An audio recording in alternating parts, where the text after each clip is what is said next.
Superfast તાજા સમાચારમાં આપ સૌ મિત્રોનું સ્વાગત છે। દોસ્તો, તાજા અને મહત્વના સમાચારની વાત કરી લઈએ તો પ્રથમ સમાચારને લઈને વાત કરી લઈએ તો અંબાલાલ પટેલની મોટી આગાહી સામે આવી છે। રાજ્યમાં ઠંડી અને વરસાદને લઈને અંબાલાલ પટેલે મોટી આગાહી કરી છે। અંબાલાલ પટેલે કહ્યું કે રાજ્યમાં ફરી માવઠાની શક્યતા છે। અંબાલાલ પટેલે આગાહી કરતા જણાવ્યું કે 1 થી 5 જાન્યુઆરી સુધીમાં વેસ્ટર્ન ડિસ્ટર્બન્સના કારણે ગુજરાતના હવામાનમાં પલટો આવશે। સાથે સાથ ગુજરાતના પૂર્વીય, દક્ષિણ અને સૌરાષ્ટ્રમાં કમોસમી વરસાદ પડી શકે છે। રાજ્યમાં ફરી માવઠાની શક્યતા સેવાઈ રહી છે। હવામાન આગાહીકાર અંબાલાલ પટેલે કહ્યું કે જાન્યુઆરીથી હવામાનમાં પલટો આવશે, તેમજ આ સમયે અરબ સાગર અને પશ્ચિમ બંગાળમાં અસર રહેશે। વધુમાં કહ્યું કે જેના કારણે ઉત્તરાયણમાં ગુજરાતમાં વાદળછાયું વાતાવરણ રહેશે। હાલ 26 થી 27 ડિસેમ્બરમાં હવામાનમાં એકાએક પલટો આવવાની શક્યતા છે। સાથોસાથ વાદળછાયું વાતાવરણ રહી શકે છે। 29 ડિસેમ્બરે હાડ થીજવતી ઠંડીની શક્યતા પણ સેવાઈ રહી છે। ગુજરાતના ઉત્તરીય ભાગમાં તાપમાન ઘટતા ઠંડીનો ચમકારો અનુભવાશે। ઠંડીની સાથે માવઠાની આફત અંગેની આગાહી કરતા અંબાલાલ પટેલે કહ્યું કે વેસ્ટર્ન ડિસ્ટર્બન્સ આવશે, જેના કારણે માવઠું થવાની શક્યતા રહેશે, જેથી શિયાળુ પાકને ઠંડા વાતાવરણની જરૂર છે, પરંતુ ભેજના કારણે કમોસમી વરસાદ થવાની પણ શક્યતા રહેશે। દર્શક મિત્રો, બીજા મહત્વના સમાચારની વાત કરી લઈએ તો રામ મંદિર પ્રાણ પ્રતિષ્ઠા મહોત્સવ નિમિત્તે વીરપુર જલારામ મંદિર તરફથી મોટી જાહેરાત કરવામાં આવી છે। વીરપુર જલારામ મંદિર તરફથી આજીવન રામલલાને 2 ટાઈમ થાળ ધરવામાં આવશે। સમાચાર જાણી લઈએ તો 22 જાન્યુઆરીના રોજ અયોધ્યા ખાતે ભગવાન શ્રી રામના ભવ્ય મંદિરનો પ્રાણ પ્રતિષ્ઠા મહોત્સવ યોજાનાર છે। ત્યારે આ કાર્યક્રમમાં વડાપ્રધાન નરેન્દ્ર મોદી પણ ખાસ ઉપસ્થિત રહેવાના છે। રામ મંદિર પ્રાણ પ્રતિષ્ઠા મહોત્સવ પ્રસંગે વીરપુર જલારામ મંદિર દ્વારા મોટી જાહેરાત કરવામાં આવી છે। વીરપુર જલારામ મંદિર તરફથી આજીવન રામલલાને 2 ટાઈમ થાળ ધરવાનો નિર્ણય કરવામાં આવ્યો છે। વીરપુર જલારામ બાપાનો એકમાત્ર મંત્ર હતો, જ્યાં ટુકડો ત્યાં હરી ઢુકડો। આ સૂત્રને સાર્થક થઈ રહ્યું હોય તેમ લાગી રહ્યું છે।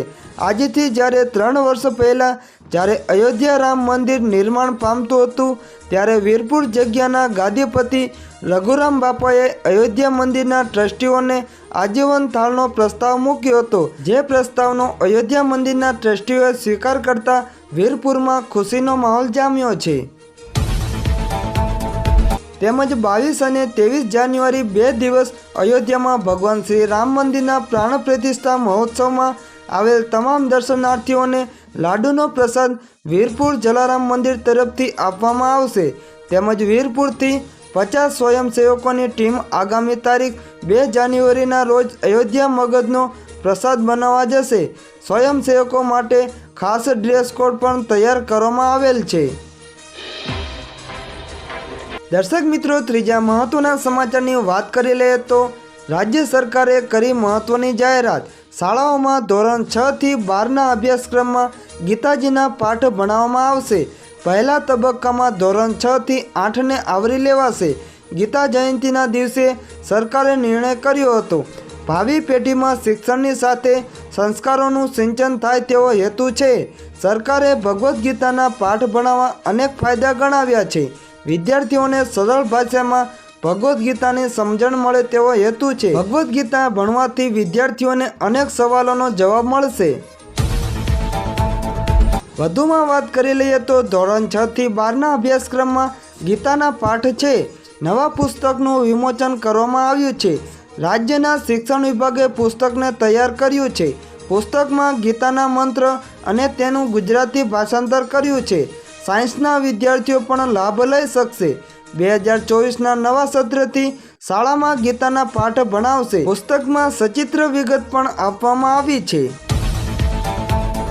ભગવદ્ ગીતા વિશે વધુમાં વાત કરી લઈએ તો ભગવદ્ ગીતા મૂળ સ્મૃતિ ગ્રંથ છે।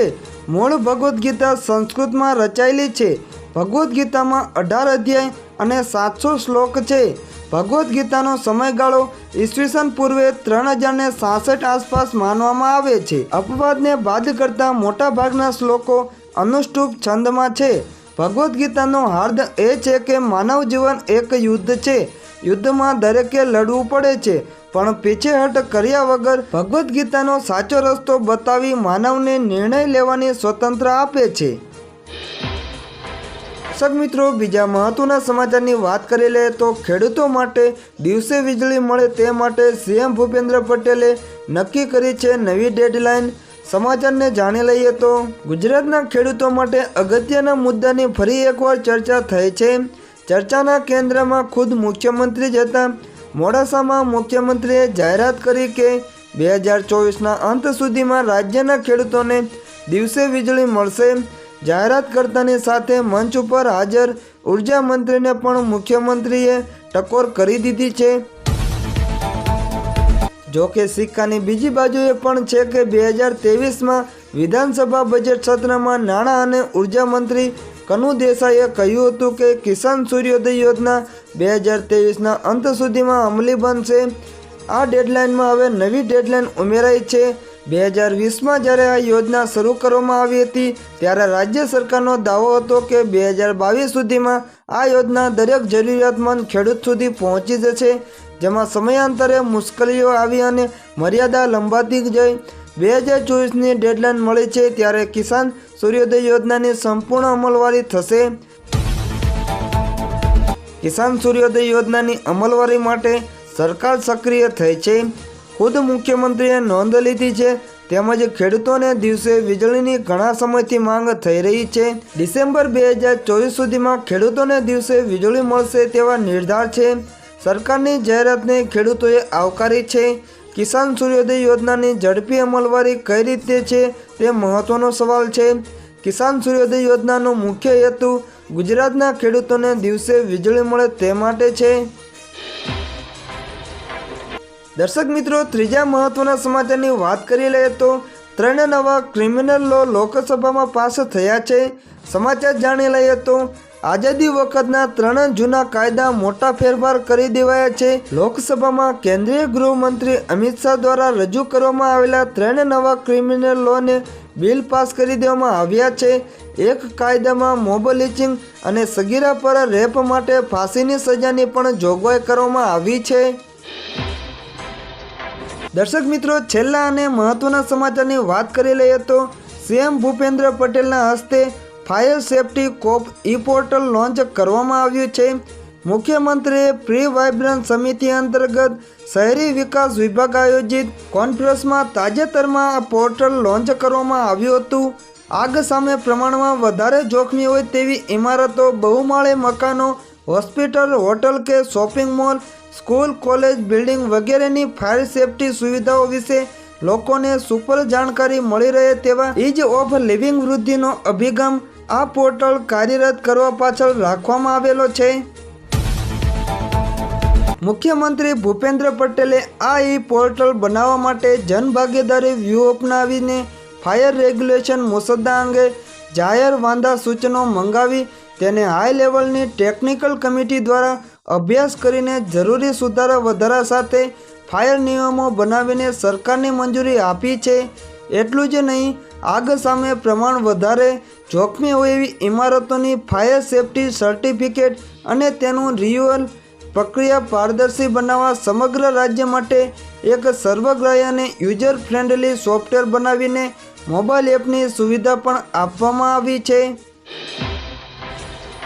મુખ્યમંત્રી ભૂપેન્દ્ર પટેલના દિશાદર્શનમાં આ પોર્ટલ લોન્ચ થવાની ફલશ્રુતિએ હવે રાજ્યમાં તમામ પ્રકારની ઇમારતો માટે ફાયર સેફટી સર્ટિફિકેટની બધી જ કામગીરીની માહિતી એટ વન ક્લિક દ્વારા રિયલ ટાઈમ ટ્રેન્ડિંગ સાથે મળી શકશે.